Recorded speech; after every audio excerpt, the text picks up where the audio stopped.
G'day, welcome to Country Music World. I'm Mick. And I'm Jay. Today we're going to take you to the Central Coast of New South Wales and we're going to talk to a guy that's done about everything you can possibly do in the music game.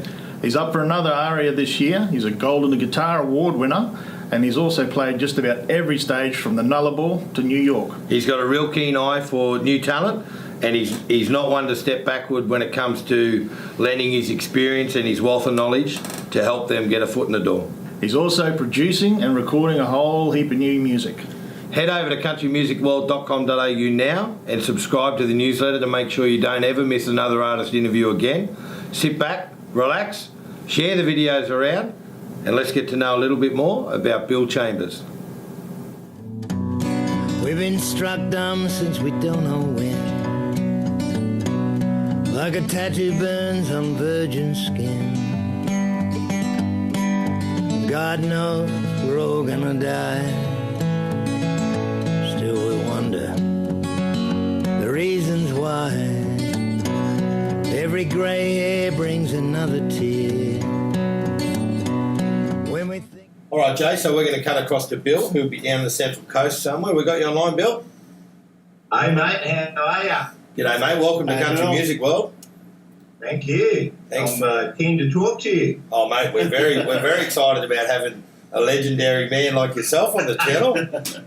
That's pretty nice.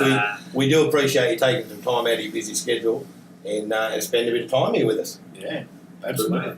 So, first off, I think we probably just should jump straight into it, Jay, and say congratulations on the Aria nomination, mate. Thank you. That was a bit of a surprise, actually. It's, I guess it's about my fourth album, and I did get a nomination for my first one, but Keith Urban beat me. That nobody. Okay. What do you think, mate? You think Haven't been heard of since. how does it go when you get nominated for an Aria, Bill? Do you sit back and you think, well, I'm in with a shot here, or do you sit back and go, oh, look, I'm just going to have a good night? Yeah, I don't know, mate. I don't think too much about it. I mean, it's nice to get a pat on the back and realise that other people are listening and recognising what you do. But for me, it's not about winning anything. You know, I play country music because I love it and I grew up on it and it's part of my life. And if someone else likes it, likes what I'm doing, then it's a buzz, you know. But I get just as big a kick out of doing a little house concert somewhere with 30 people listening, you know, and if they're into it, that's exactly the same thing, really. It's not about winning nothing or being somewhere, you know, where you're going to get recognised. You know, it's about a communication with your audience. That's really what it's about. Do you feel too it's also a communication with the musos? I mean, you've been known for a long time to see something in young musicians and pull them aside and get them into the big show. And I mean, you spend a lot of time with them personally. Is that something that you love doing as a? I mean, you're an amazing musician. Everyone knows that about you. You know, as well as being a singer in your own right, as a musician, you know, whether it's playing lap steel or playing guitar or playing some sort of slide or one of the other 95 instruments you do. Is that a passion for you where you see young guys and you want to develop them? Is that? It is. I've been really lucky. I've been able to travel the world playing in my daughter's band, Kasey. And everywhere we go, we meet people, and I'm really encouraged by the amount of talent there is around and how young people at a really young age are writing good songs, and they want to know about the roots of the music, where it came from. And I'm passionate about that. I'm passionate about the way people collaborate with other artists now. There's a lot of co-writing going on. I think that's a healthy situation. That never existed when I was a kid, or not that I knew of anyway.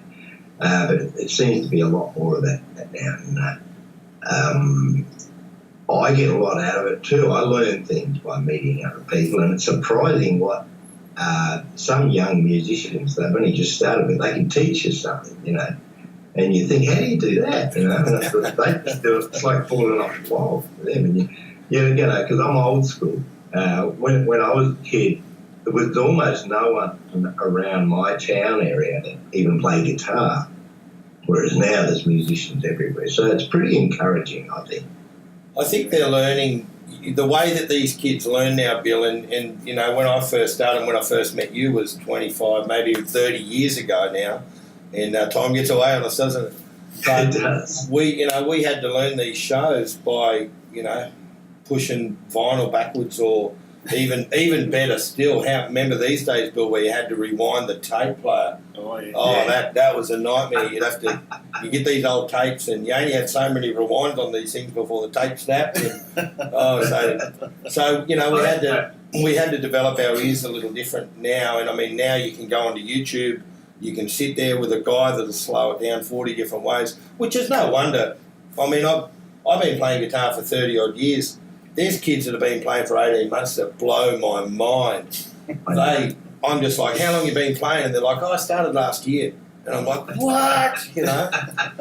It's just... I know. It's a little scary. It's pretty amazing. We live in a totally different world. I remember when I was a kid, my parents, we started with 78, the old wind-up gramophone. And in fact, I've still got a wind-up gramophone with the old 78 records my parents had, which is very cool. We only get them out once a year. Yeah. But we mainly had vinyl. And to learn the guitar licks off a Hank Williams record, say, I would put my finger on it and slow it down, just make it go slower so I could figure out the guitar lick. And, of course, you don't have to do that now. You get YouTube tells the whole story. But I'm excited about the world we live in now, because we complain about the state of country music and everything. It's not what it used to be. But you can find more better music now than ever before. I'll say that in correct English. We can find more great music now than we ever have been able to, and you can find it easily. Yeah. And it's available out there, and there's more great music being made now than ever. Well, I believe it might be the music that sells 1 million records, but most of the great artists now are on either minor labels or not on a label. Yeah. But you can still find it, which is cool. You never could do that. Yeah. So speaking of great music, Mick, the new album's out now, Bill. Cold Trail. Cold Trail, yeah. I co-wrote that with Shane Nicholson, the title track, and it was the collection of road songs. I didn't realise that until my wife pointed that out when we were making the cover, the cover art and the photos. Kate pointed out that they're all road songs, and I said, really? I didn't take any notice when I was writing them or recording. And she said, we've got to have some sort of car on the cover. And I said, oh, maybe. So I'm thinking either an old truck, a rusty old truck, or an old FJ Holden or something, but she had other ideas. She came out of a shopping centre near Erina on the Central Coast, and there's a beautiful GT Ford, 1970s immaculate GT Ford parked there, and she texted me and she said, I'm looking at a car right now that's perfect for the cover, and she sent me a photo, and I said, no, that's too flat. She said, no, trust me. Anyway, before she could get hold of the guy, he jumped in the Ford and took off. Right, he's in a GT Ford. My wife in a Toyota Echo. Chasing him. She kept up pulled up in front of his house, and he gets out. He's a little bit angry, and he says, are you following me? She said, in fact, I am. We want this car on the cover of Bill Chambers' new album. And he says, who's Bill Chambers? And then she said, well, he's a country music artist. And he said, well, I hate country music. She thought, this is not going too well. Turned out to be a nice guy, and he lent us the car, and we got all the photos eventually. And the car's perfect for the cover. We got, and they were the cover art was mostly taken inside the car, beautiful leather, black upholstery. And then there's a great photo of the actual car on the back of the booklet, which is sort of tops it off. So do you think he's going to put your CD inside the car, mate, when he drives around? Or do you reckon he's going to use it as a stubby cooler? You didn't convert him? No, No? we sent him an album every week. Any songs there that you just can't wait to get out, mate? Is there any particular one there that you're going, this is the song? Any special ones? First track on the album, I wrote, it was a story that happened 15 years ago when I was in Texas with my friend Aria Award. And Audrey and I flew into LA 15 years ago. We were going to drive down to Texas for a 5-week tour. And we thought we'd hire a car.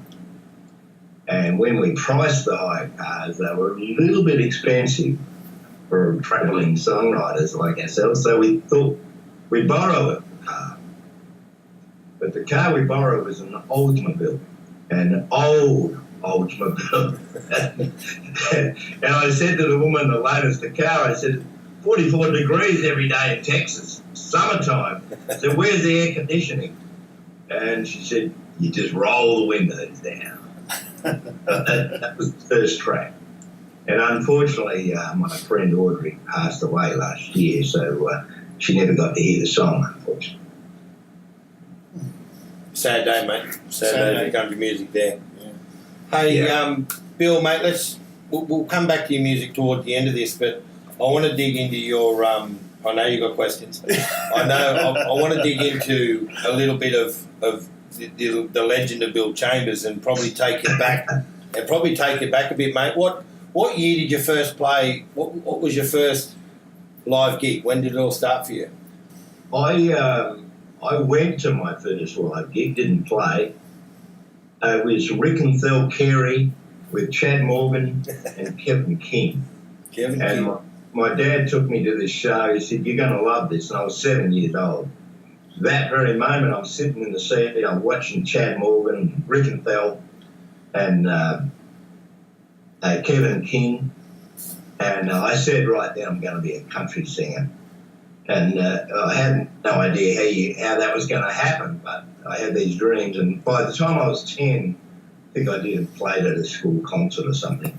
But, by the time I was 15, I was listening to Johnny Cash and a lot of Hank Williams and some Australian country music, Rick and Thel Carey, Slim and Buddy and Tex, all those people. So I was pretty well crazy about country music by the time I was in my mid-teens. Then I heard Bob Dylan. I realised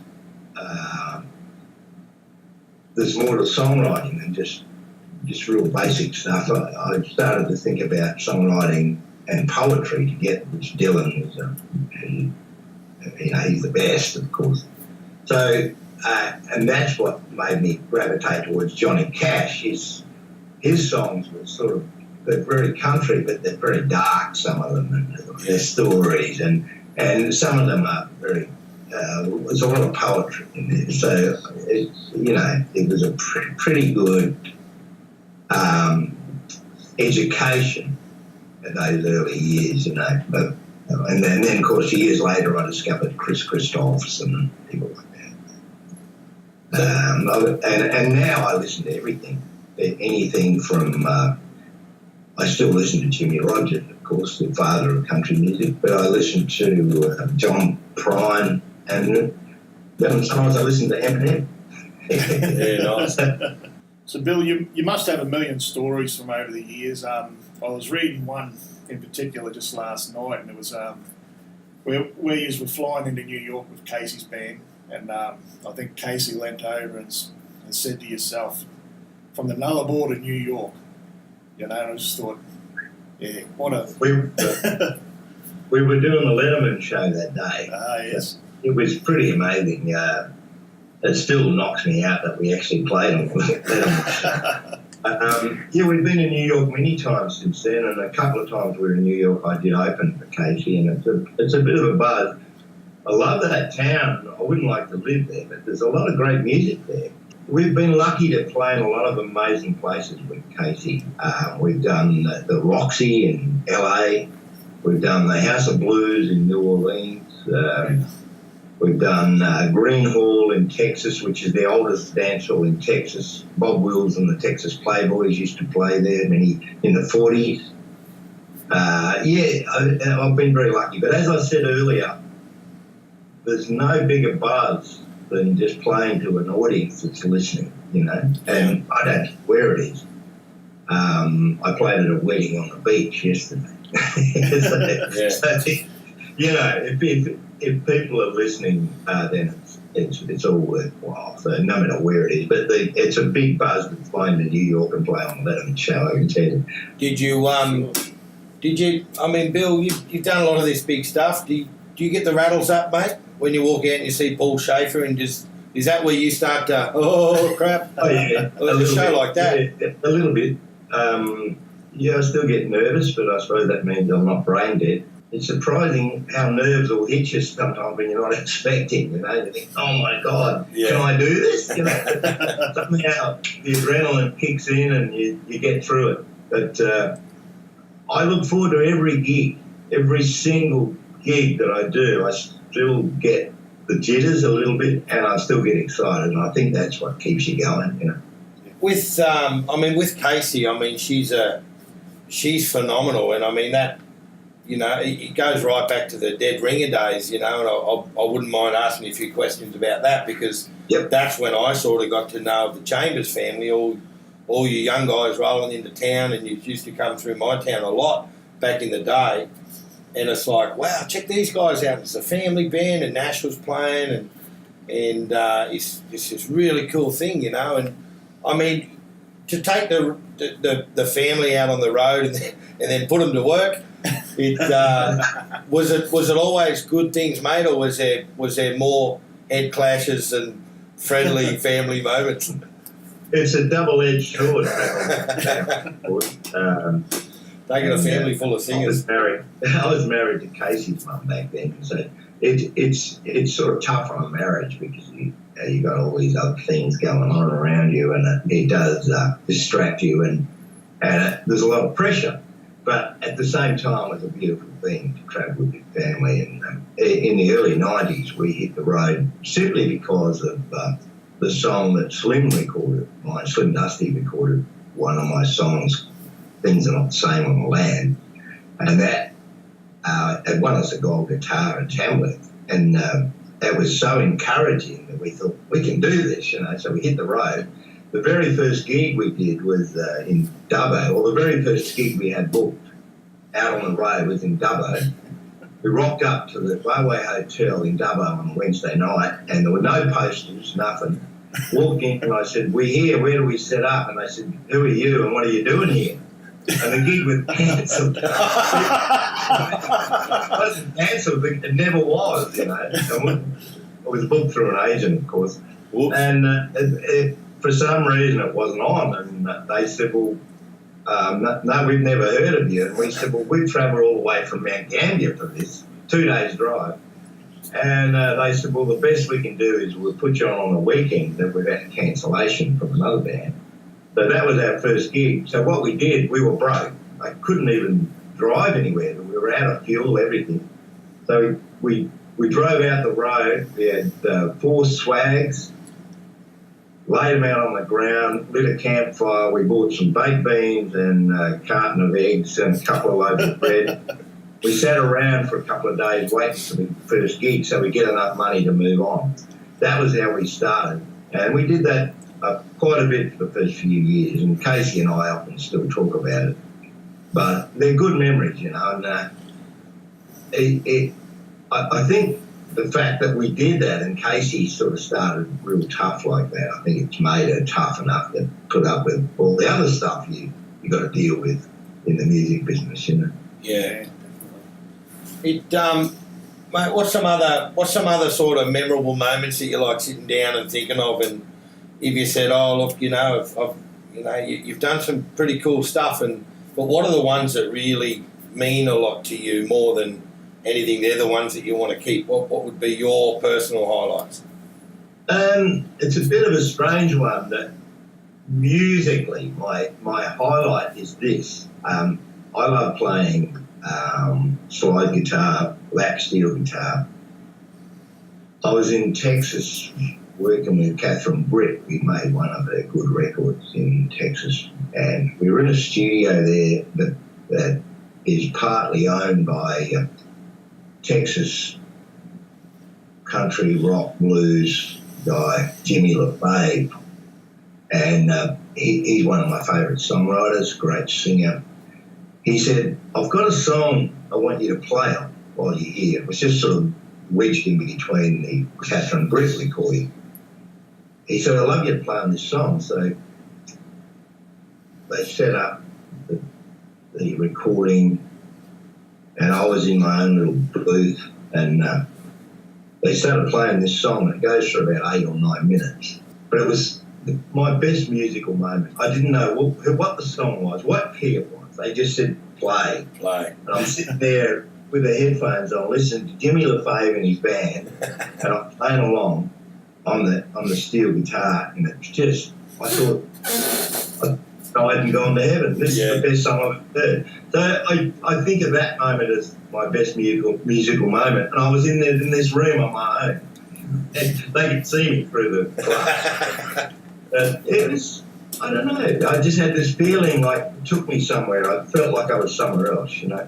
And it's a Bob Dylan song sung by one of the best singers I've ever heard. So it's just a beautiful moment. A little strange, I guess. But. Do you still like recording, mate? You still like getting in the booth and doing it? Yeah, I do. I've got a recording studio at home. In fact, that's where I'm sitting right now. It mightn't look like a recording studio, but it is. And the vocal booth is the other way, right in front of me. I make quite a few albums every year, working with different people. I'm very lucky to be meeting new people all the time, and I get to play on most of the records I work on, and I work with a few famous people and a lot of not so famous people, but it's always fun. Just creating music, coming up with ideas, and trying new things, you know. It's great. I always learn something from other people I work with. It's an exciting thing. Hey, Bill, from guitar player to guitar player, mate, in the studio, how do you keep coming up with creative ideas to keep writing new stuff? Because that's not as easy as it sounds. No. What I do is I just try things, and I'm game enough to make mistakes, you know. You just go for it and see what happens. And sometimes you surprise yourself. Sometimes you mess up real bad. But the beauty of the studio is you can usually go back and do it again. Sure. Or fix it. You know, these days with Pro Tools you can fix almost anything and fix the timing and join something else in, or just do another take.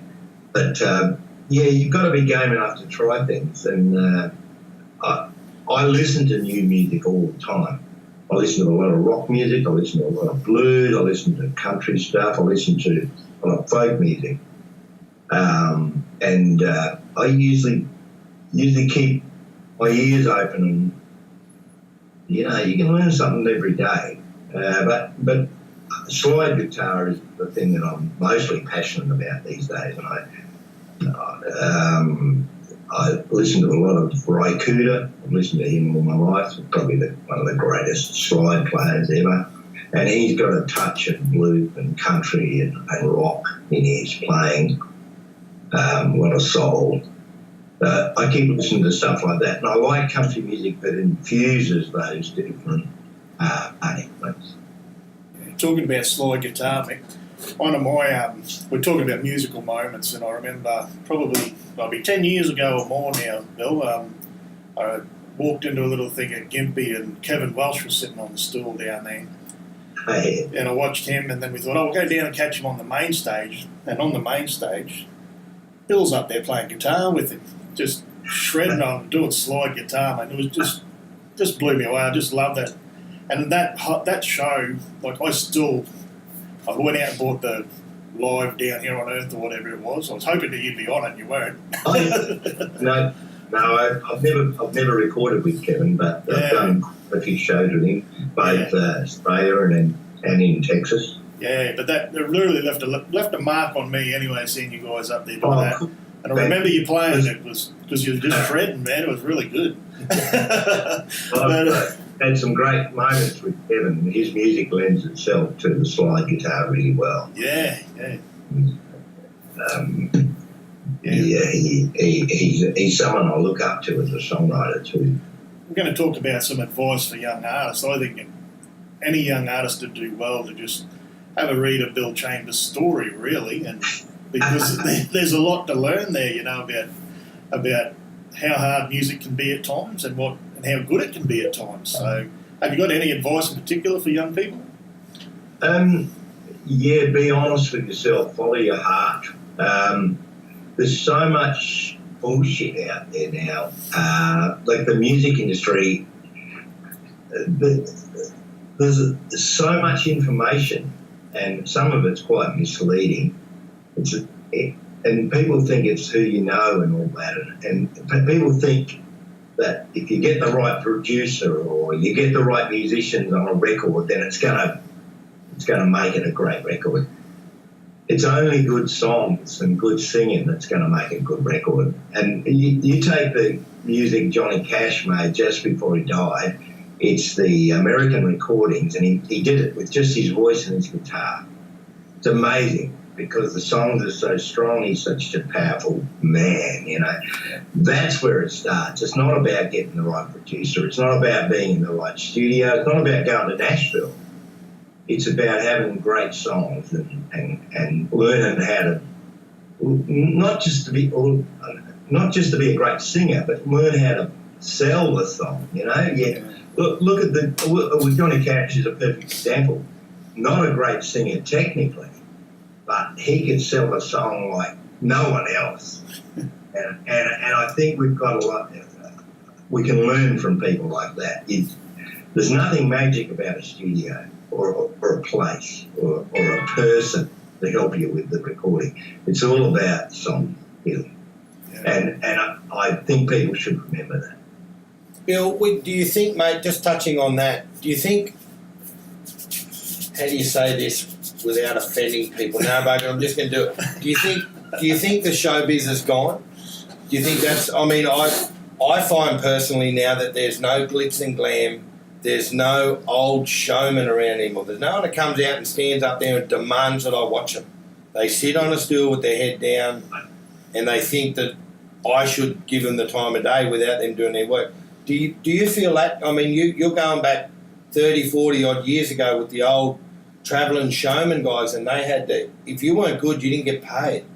Actually, you probably got taken out the back and got beaten up if you're no good. But I'm not wrong. These stories are true. Yeah.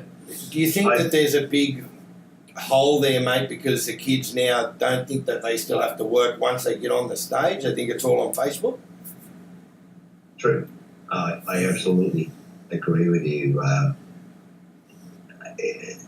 There's a lot of great singer-songwriters out there that are boring as hell to watch, and sometimes it's even the way they dress. They walk on stage like they're going out to collect the garbage. Yep.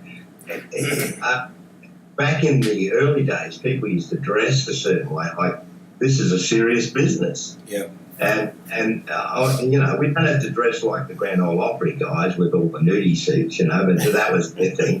But I think look like you take this serious. And even the old blues guys looked amazing. They had polished shoes. They had, some of them wore ties and suits and hats, and it was a serious look. Now these days, I know the cool thing is to look as rough as possible. Some people think that's cool. I think it's whack myself. I really do. And you can look modern and cool, but just put some thought into it. And I think that's important. You still got to be manscaped. Yeah. Like us, mate. You still got to be manscaped. I know exactly what you're saying. Why do you think it's happening, mate? Because I deal with a lot of young artists in the studio that come in.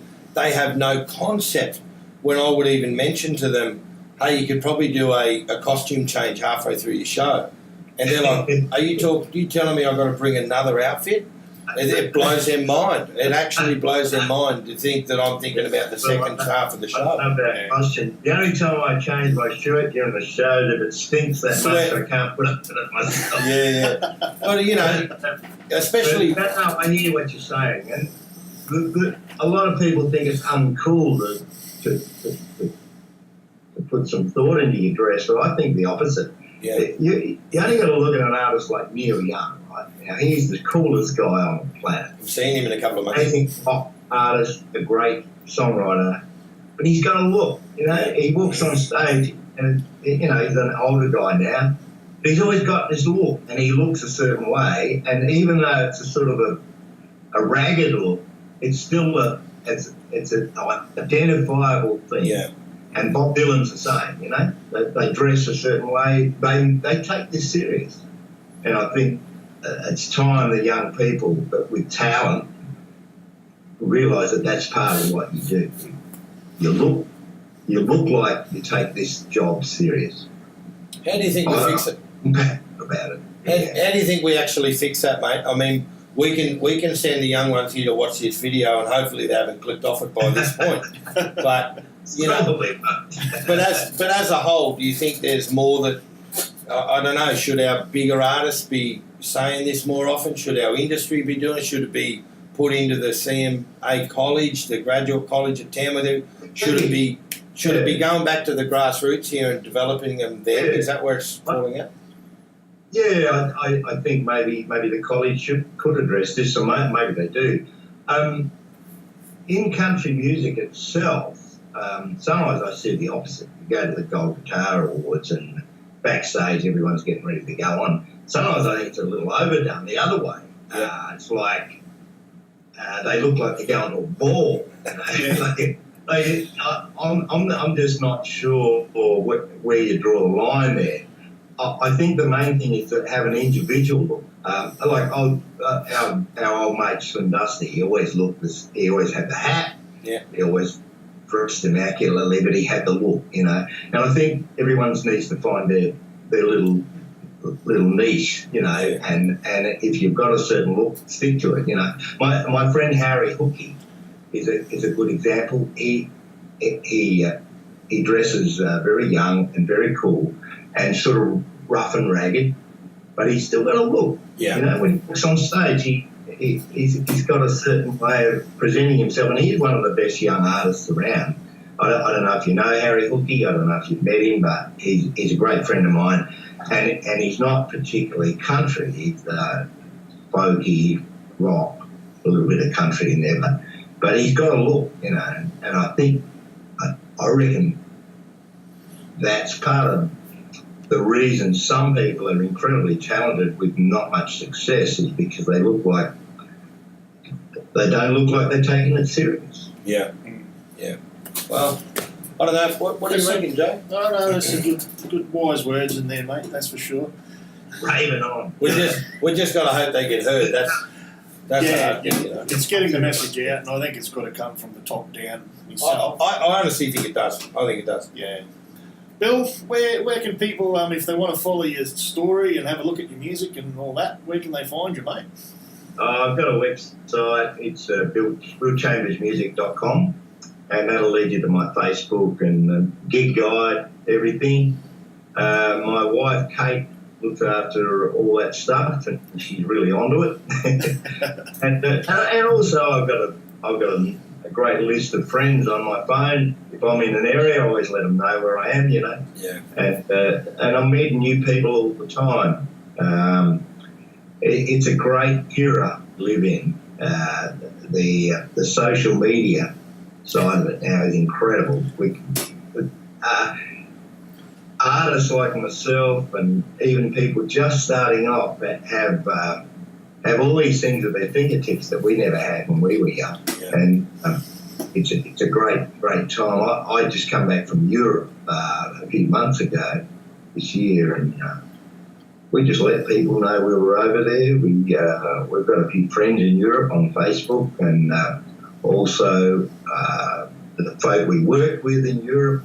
let their friends know. And there wasn't one unsuccessful gig that we did the whole time. It was just, it's just a great time that we're living in. I couldn't have done that 15 years ago. Yeah. Yeah, it's a much better process than having to go a couple of hours ahead and do that damn poster drop, mate. It's still good too. I don't miss those days. You go out in these old tours and you have a day off, and it's not a day off because you drive 700 k's doing poster runs for a show you come back in a month later. Mate, you heading into Tamworth, Bill? What do you got? What do you got lined up for Tamworth, mate? I'm at pub again. This is my 17th year playing at pub. Joan Douglas is still slightly involved there. Pub, she started the music there, and she was behind it all in the early days. Other people have sort of taken over now, but Joan's still there to check that it's all in place and things are going well. But it's one of my favourite places to play in the world. I've played with a lot of my favourite people from all over the world on that stage, and I have a daily show for them for 5 days, for 5 weekdays, Monday to Friday, every midday, 3 hours, and I get guests on stage, and it's a great time. I really look forward to it every year. You normally have a pretty handy sort of band for that show too, mate. Got a couple of young guys hanging around and playing their thing, and I've been really lucky with band members. Yeah, I have a great band there, and I rely on them a lot. Actually, it's amazing how if you've got a good band around you, you can mess up fairly badly, and they can pull you right out of it. They cover you. I rely on. It's I mean, I love it. I got to catch one of your shows when I was down Tamworth this year, and stood out the back, and I had a soft drink, as you do at midday, because absolutely, as you do. And I just happened to catch a couple of moments where, I look at you and you're kind of jamming away on your guitar, and it's cranking out this cool, groovy, soulful music, and you're just doing your thing at the front. And I know by watching you for so many years now, I know when you're in your happy space in music, and I caught this moment. It was like, Bill's in a good spot right here.